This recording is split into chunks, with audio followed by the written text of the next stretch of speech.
Hello everyone, ಈಗಂತೂ summer ಆಗಿರೋದ್ರಿಂದ ಮಗುಗೆ ಸ್ವೆಟರ್ ಎಲ್ಲ ಏನು ಕೂಡ ನಾನು ಶಾಪ್ ಮಾಡೋದಕ್ಕೆ ಹೋಗಿಲ್ಲ. ಜಸ್ಟ್ ಬಾಡಿ ಸೂಟ್ನ ಪರ್ಚೇಸ್ ಮಾಡಿದ್ದೀನಿ. ಬಿಕಾಸ್ ಸ್ವಲ್ಪ ಬೆಚ್ಚಗೂ ಕೂಡ ಇರಬೇಕು, ಅಟ್ ದ ಸೇಮ್ ಟೈಮ್ ಮಗುಗೆ ತೀರಾ ಶೆಕೆನೂ ಕೂಡ ಆಗಬಾರ್ದು. ಸೊ ಹಾಗಾಗಿ ಎಲ್ಲಿಗೆ ಹೋಗ್ತಿದ್ಯಾ? ಜಾತ್ರೆಗೆ. ಯಾರ್ಯಾರು ಹೋಗ್ತಾ ಇರೋದು?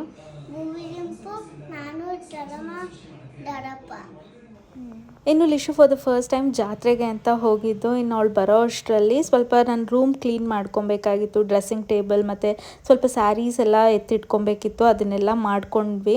ಹಾಗೆ ರೀಸೆಂಟಾಗಿ ನಾನು ಈ ಬ್ಯಾಂಗಲ್ಸ್ನೆಲ್ಲ ಆರ್ಗನೈಸ್ ಮಾಡೋದಕ್ಕೆ ಅಂತ ಸ್ವಲ್ಪ ಬಾಕ್ಸಸ್ನ ಆರ್ಡರ್ ಮಾಡಿದ್ದೆ. ಚೆನ್ನಾಗಿದೆ. ನಿಮ್ಗೆ ಏನಾದ್ರು ಈ ಪ್ರಾಡಕ್ಟ್ ಲಿಂಕ್ ಬೇಕು ಅಂದರೆ ಲಿಂಕ್ ಅಂತ ಕಮೆಂಟ್ ಮಾಡಿ. ಇನ್ನು ಅರೌಂಡ್ ಈವ್ನಿಂಗ್ ಹಂಗೆ ನಮ್ಮ ಅಕ್ಕನ ಮಕ್ಕಳು ಹಾಗೆ ನಮ್ಮ ಅಣ್ಣನ ಮಕ್ಕಳು ಎಲ್ಲರೂ ಮನೆಗೆ ಬಂದಿದ್ರ. ಸೊ ಈವ್ನಿಂಗ್ ಚಾಟ್ಸ್ ಥರ ಏನಾದ್ರು ರೆಡಿ ಮಾಡೋಣ ಅಂತ ಚುರ್ಮುರಿನ ರೆಡಿ ಮಾಡ್ಕೊತಾ ಇದ್ದೀವಿ. Thank you for watching.